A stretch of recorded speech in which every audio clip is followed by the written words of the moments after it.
Hello, YouTubers, brothers and sisters in the Lord, and to all my subscribers. I'd like to share with you my thoughts on why it is important to study Revelation. And, like I've talked about before, that I go by this Living Will Bible study method. It's a Bible study calendar that allows you to finish reading the Bible in 1 year and 6 months and 9 days. But you can see, usually it starts with Revelation, putting a lot of emphasis and importance in reading Revelation. And so, with the video that I have just done on Revelation verse 16 and chapter 16 verse 19, where it talks about God punishing the great Babylon and how terrible earthquakes happened and a third part of the city fell and all that. So I just want to continue explaining more about the great Babylonian spirit. I know perhaps there's a lot of people zooming in on certain people or a certain country or a certain group of people, but I think I'm more likely to believe it's the overall evil power that I did mention before. Of course, the overall evil power trickles down, all the way to different aspects of life in this world. So I think what I like about those of you who are interested in studying this, the Bible based on the Living Will calendar, you can see there. It's basically Revelation is always the first reading. We don't have reading on Sundays. There's no reading on Sundays. No reading on Sundays because everyone will be reading on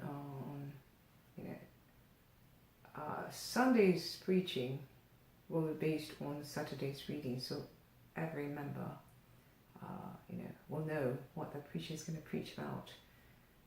That way everyone can be on the same page. They can learn, they can really think deeper because they're prepared ahead of time. I know in churches now that whatever the pastor preaches, maybe you can, after the worship service, you can go to little groups and discuss about it. But I think that's too short a time, or some of them may discuss later, a few days later, in their home cell or whatever other meetings. But over here, we can be learning way ahead of time because it's 1 whole year's calendar, 1 year, 6 months and 9 days to finish reading the whole Bible, and so you know exactly every Sunday what the preacher will be preaching.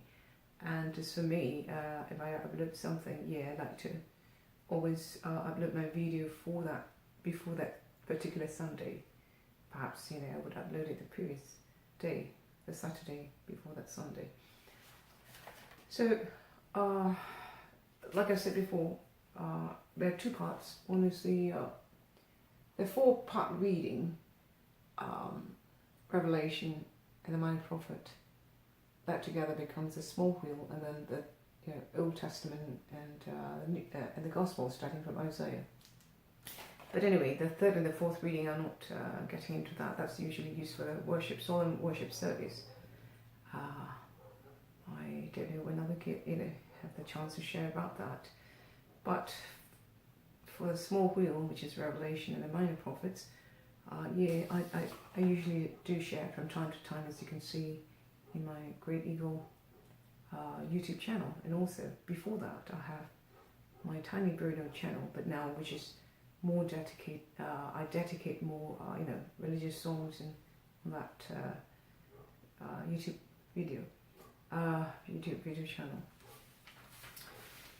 So I just want to mention why the first reading in this Living Will Bible Study calendar is Revelation, because Revelation is so important.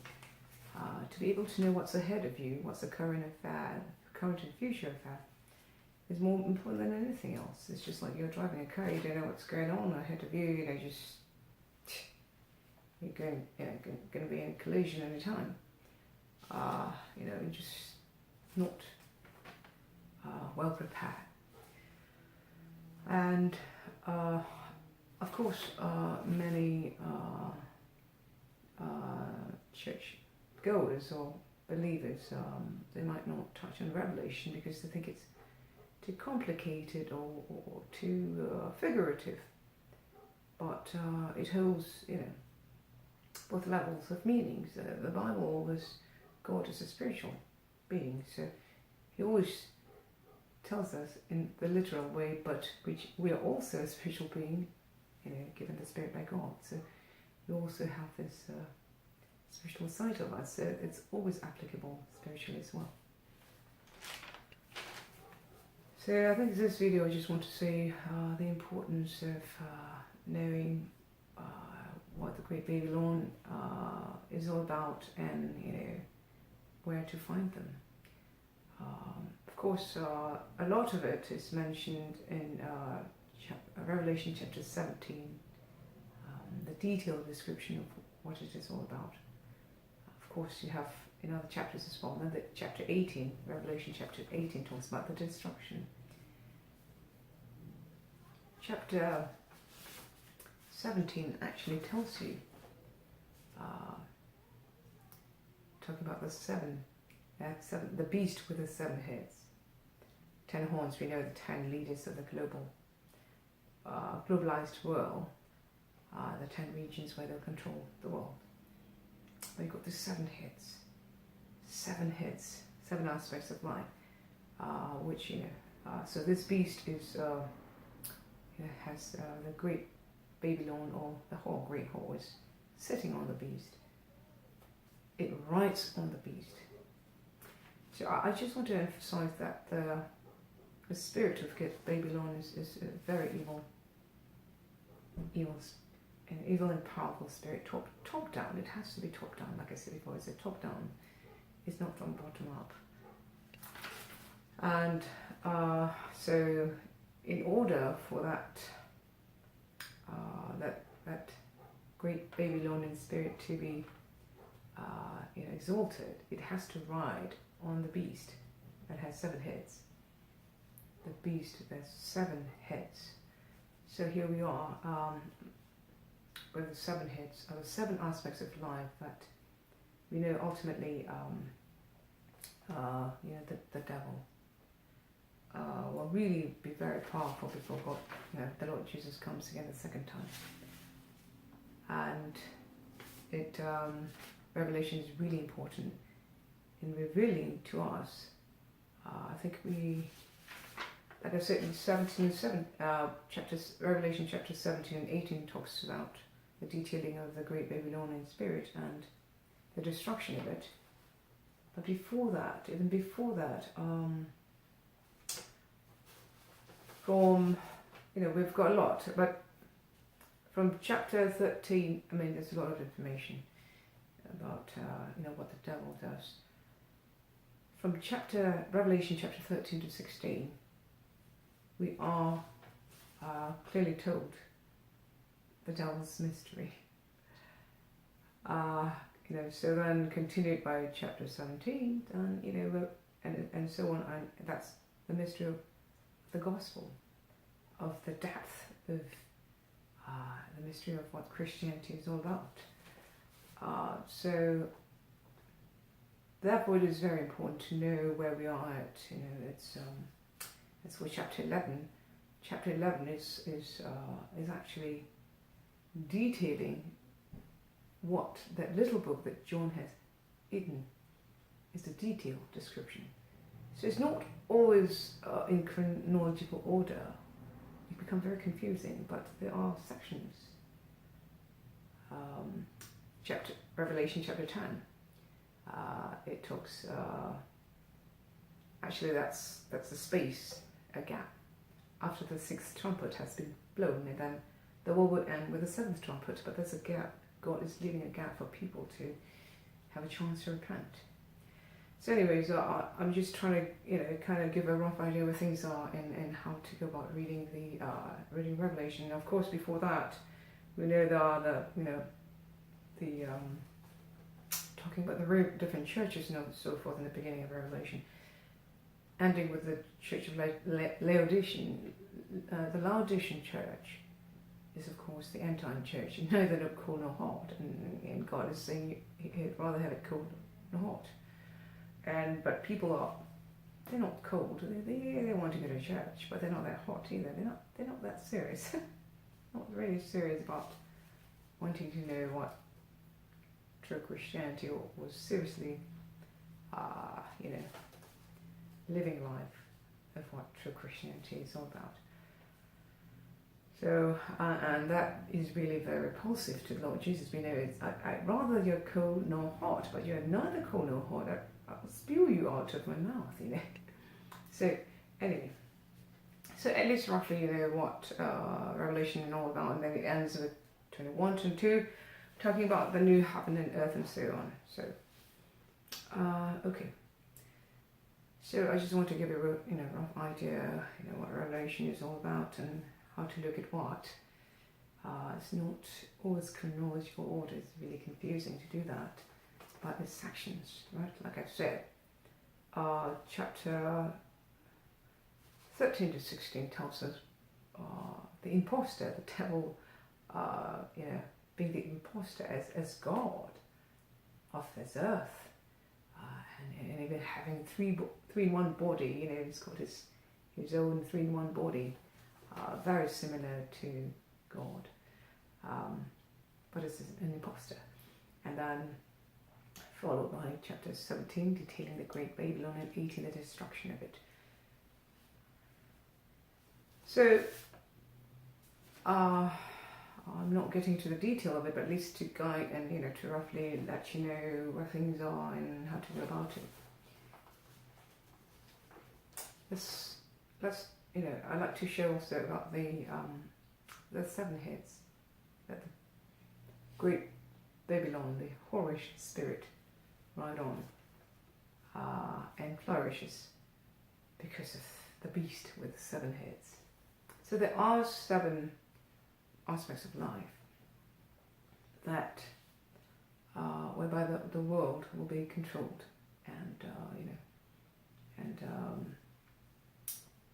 and really, like I said before, the re-education in all these aspects of life. Firstly, politics.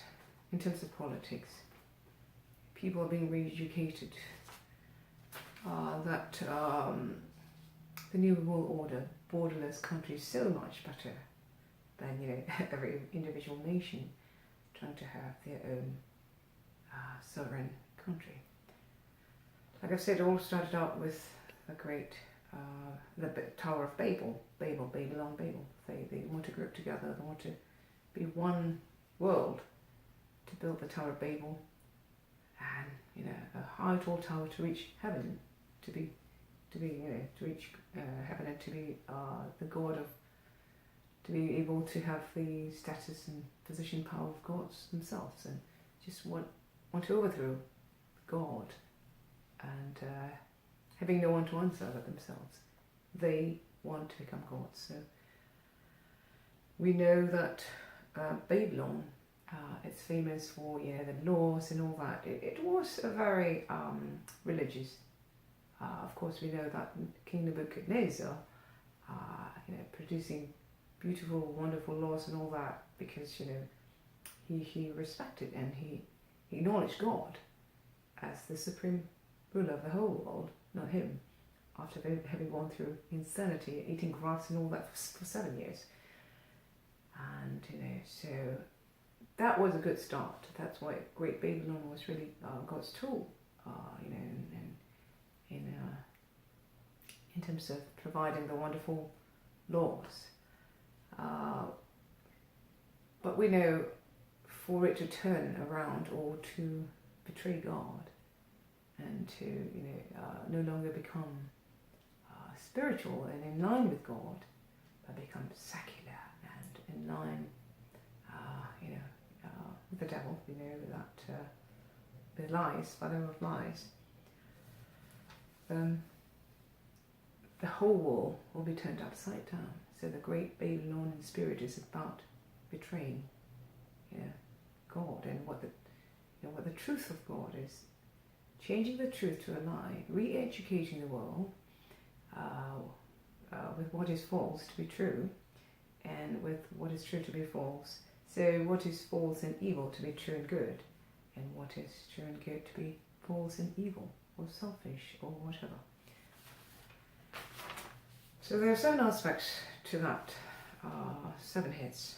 The beast has 7 heads, 7 aspects. So firstly, of course, is politics. Through the politics, re-educating people that, like I said, the new world order, the globalized world, borderless world is so much better. Be a citizen of the global world, have a global ID, and so on. So, and then we have the 10 leaders, 10 crowns, controlling the whole world. Rather than like what God had done, right? He dispersed those people at the Tower of Babel, and all got confused, and everyone had their own countries and sovereignty. But that's disappearing in a globalized world where leaders will want the new world order, and they'll do whatever they want with the world, to kill, to control, or whatever, for whoever is not going to benefit them, or follow their whatever agendas and laws. Okay, so secondly, you need to have the power to do that, to control. So militarily, then you have all this global alliance and so forth. That's a wonderful thing. It's such a wonderful thing, because people, would think, oh, why not? We're not enemies, we're friends. I don't think that ultimately they can be friends, because their goal, of course, is ultimately to destroy Israel, the devil, right? To destroy Israel. So again,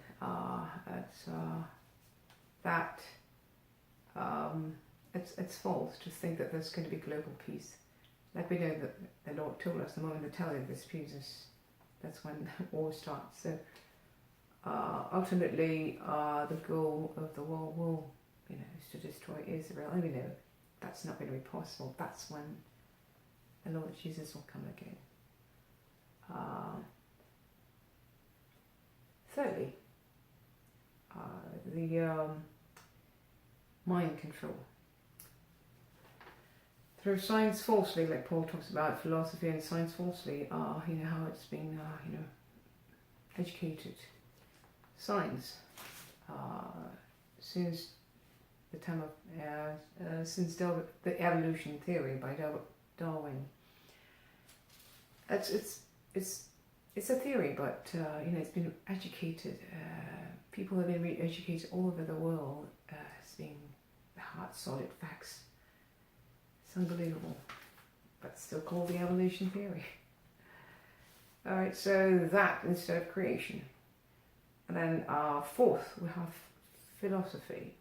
Philosophy, how does it affect anyone? Well, that affects also those who are studying, theology, because that's philosophy as well.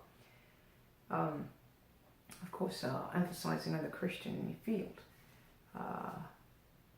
So through that false, philosophy,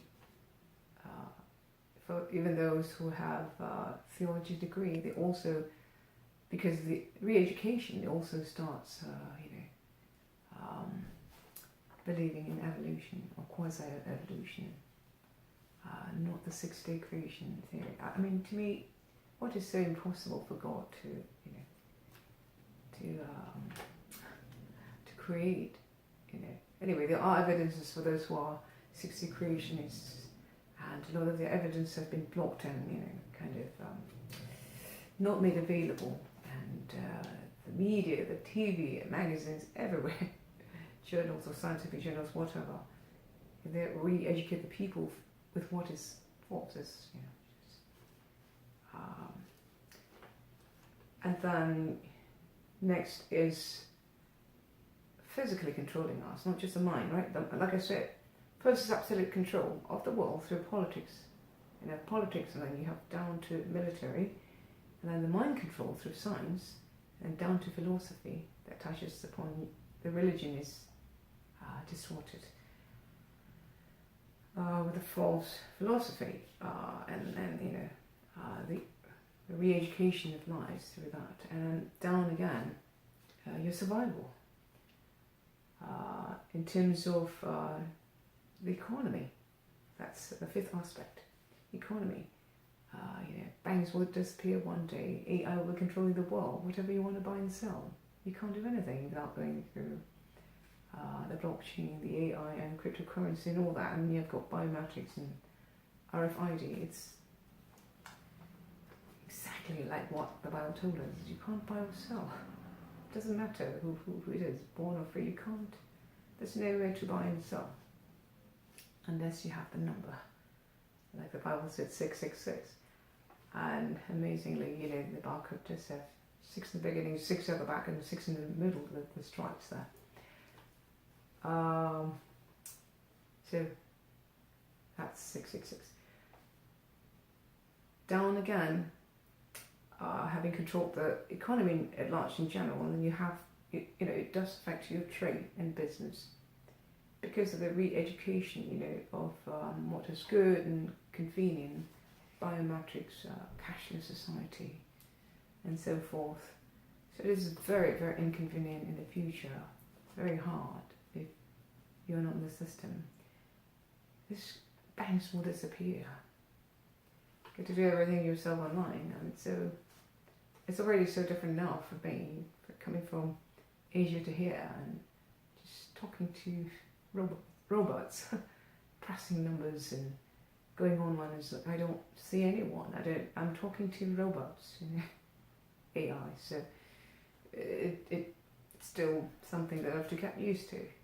I've been moved to US and Asia 3 years now. Just still getting used to it. Talking to a robot. But that's only the tip of the iceberg. In the future is all about robot, AI controlling us. And if you're not part of the system, how are you going to buy and sell? How are you going to talk to people? How are you going to get service from the government? Let's say if there's an accident, you have no microchip, there's no information about you. Another person has all the biometrics or ID and stuff and microchipped. You're going to be left there in the street to die first. It's like they're going to attend to those who have all the biometric ID system, microchipped. So it's just something, a trend that cannot be stopped. Lastly, is culture, in terms of the culture, adopting the great Babylonian culture. Be it in your the church, in your friendship, and whatever, secularism and lies, believing lies as truth, and science. Like I said, science. Science tells you about not just evolution, about the gay genes too, and the culture of the church is also changing the gay genes as well. That it's a truth, rather than it's just a preference. It's not the truth. No one is born with gay genes. But it's becoming, people are so re-educated.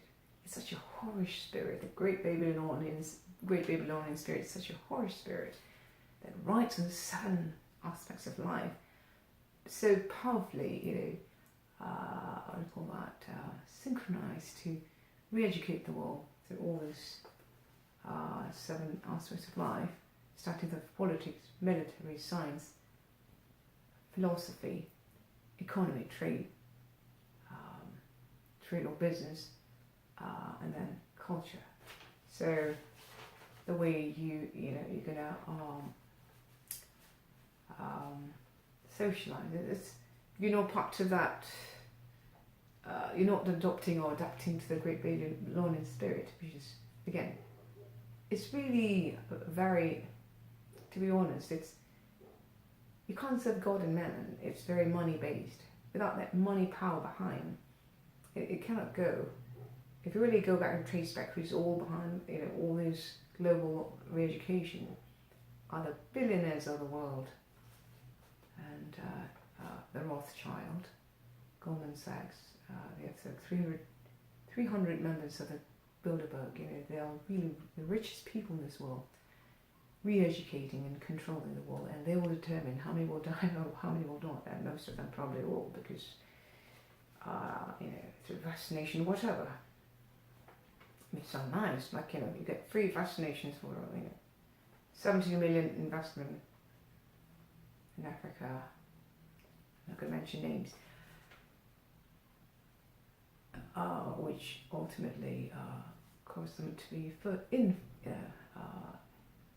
kind of barren, not being able to produce children. Anyways, I don't want to get the detail of politics, but I just want to let those who are really interested in knowing if it's important to read Revelation, if it's important to study Revelation, or if it's important to know what great Babylonian spirit is all about. I just thought I'd like to give my input and my share, my thoughts to share with you. If you read it in Revelation chapter 11, verse 8, where the whole world celebrates, when the two prophets will come, Moses and Elijah, to come and preach the world to the world again, because those two never really died. You can't really find their body in this earth. Moses and Elijah were not found, and they also met up with the Lord in his transfiguration, and then the two men guarding the tombstone of the Lord Jesus, and also when Jesus ascended to heaven, you have two men also witnessing. So Moses and Elijah, their body were never found on this earth. So, and they had all the position and power, witness and experience, and what they witnessed and been trained to do is to preach. When they're back again, when nobody would dare to preach again, or speak the truth. So, sorry, it's getting out of track again. But Revelation 11, verse 8 talks about that's where the two were killed by the world and celebrating 3.5 days, not refusing to bury their dead body, but praise and thank God their body was resurrected. Now, the mentioning of where these two were, they're killed in that great city, and it's literally mentioned here, spiritually called Sodom and Egypt, where also our Lord was crucified. So that tells you it's very important, two aspects of things in that great horror spirit of the great Babylon, mother of harlot. You've got this Egypt and Sodom. Egypt is known for its advancement in science and technology. We know that in the ancient times. The first most powerful nation there was in the world. Sodom, we know about the abominable acts that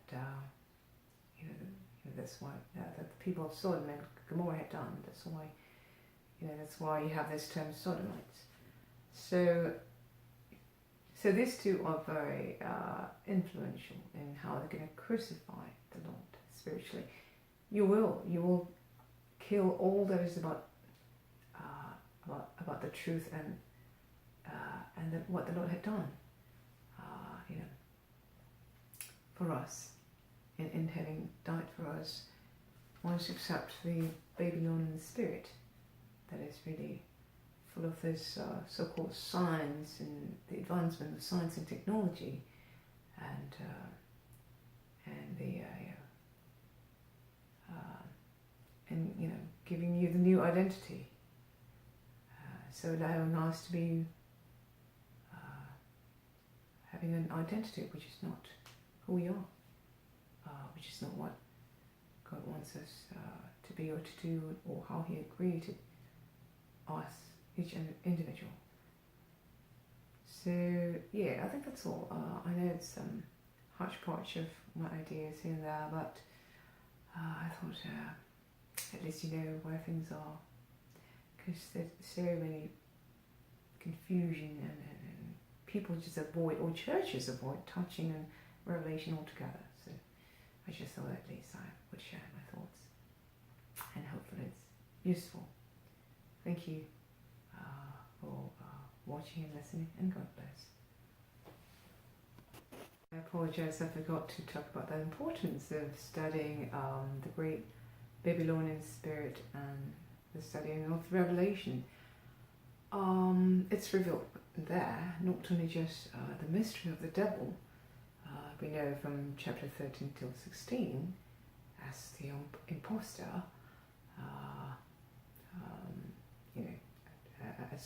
as the God of the world, the Messiah. But also we have given the revelation of the mystery of the gospel from chapter 17 and 18 and so on. So I mean the whole thing, actually, the whole revelation, but I'm emphasizing more on the great Babylonian spirit, being detailed in chapter 17.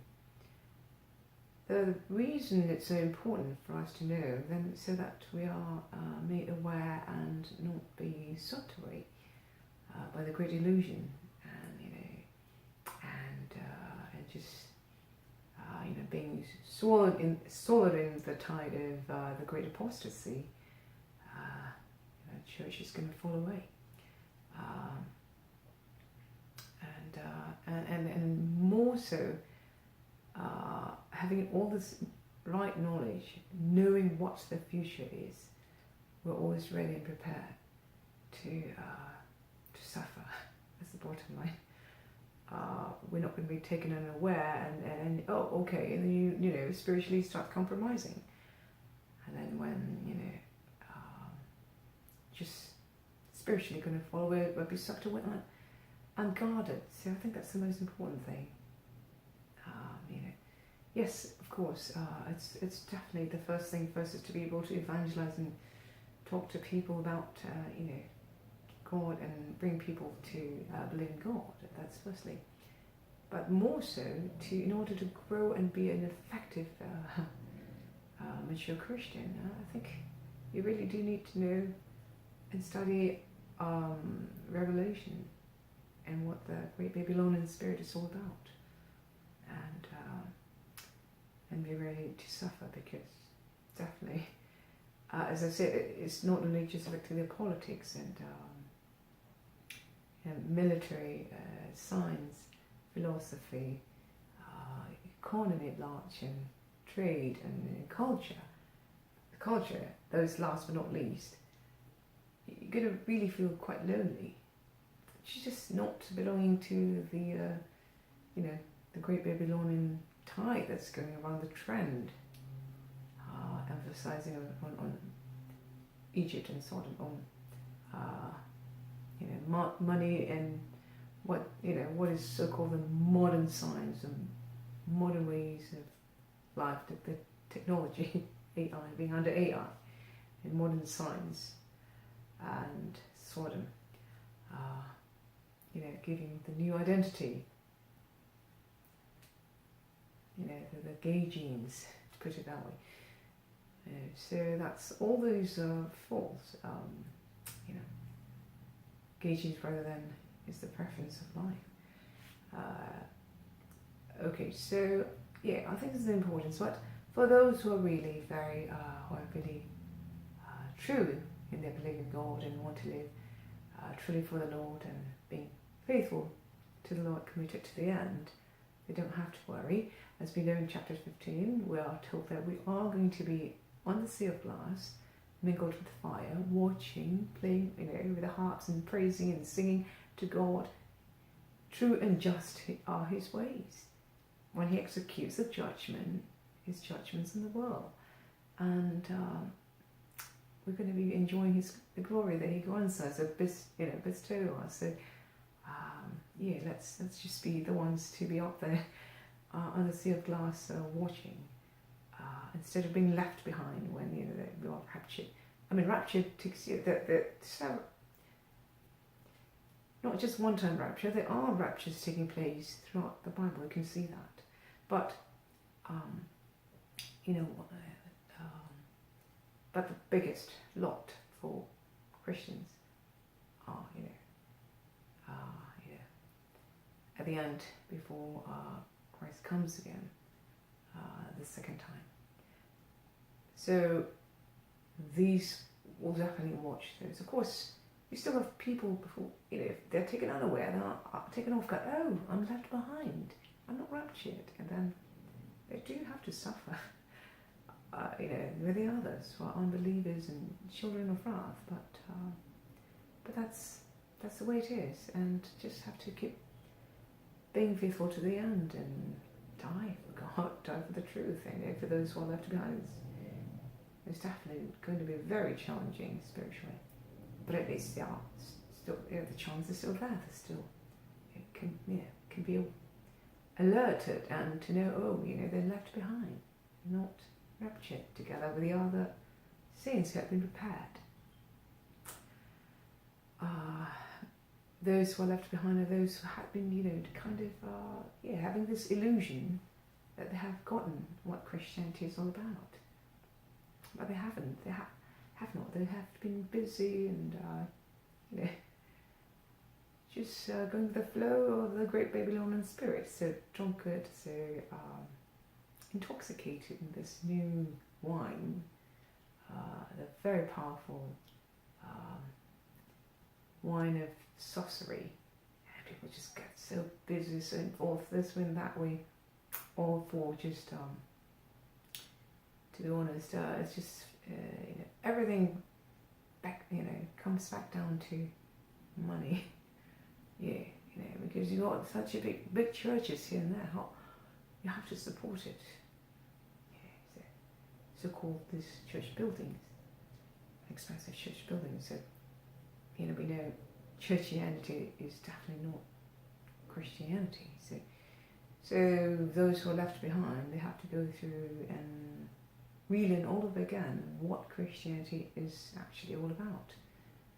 They have been busy with their life, they've been so wrapped up with churchianity and false Christianity or churchianity that adopts and adapts the great Babylonian spirit. Definitely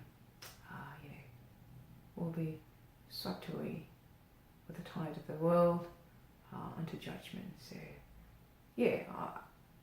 that's all I've got to say. I think I've covered the importance of how we can prevent ourselves from falling away and taken unaware and be judged together, or having to go through the difficult great tribulation together with those who are not believing in God. But that doesn't mean there's no chance to believe in God. It's just much more challenging, much more difficult, because of the suffering is extremely intense. It's hell on earth. Just a bit of taste of hell on earth. But still God, gives people the chance to believe in God. Even then, before the final eternal hellfire, it's open up and to have all those hardened, really just reprobate minds to be thrown in there. Okay, I guess that's all. Thank you once again for your patience and watching and listening to my video, and God bless. Thank you.